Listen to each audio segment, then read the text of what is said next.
Vítam všetkých pri špeciálnom helsinskom vydaní severnej cesty, určené najmä všetkým sockám, ktoré sú tam vonku a snažia sa prežiť a čumia na zálivy a pekné západy slnka.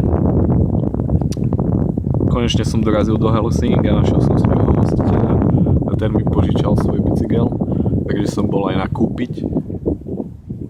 A ukážem vám preto, čo som nakúpil, aby ste vedeli, ako sa tu ľudia snažia prežiť. Aj talejpa, lokálny chlebík.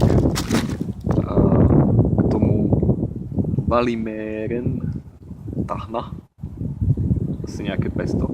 Veľmi dobre, zatiaľ som ho ochutnal a je celkom skvelé. Do výbavy každej socky samozrejme patrí šalátik, taliansky šalátik. A pivo, samozrejme. Sininen. Krásne, super pivo. Hneď ho otvorím. A čo ma najviac prekvapilo je toto.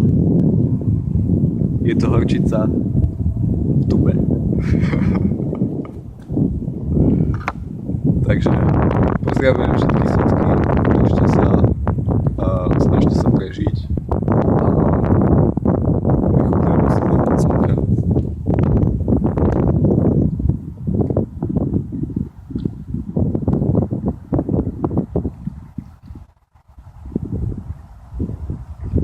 Helsinki.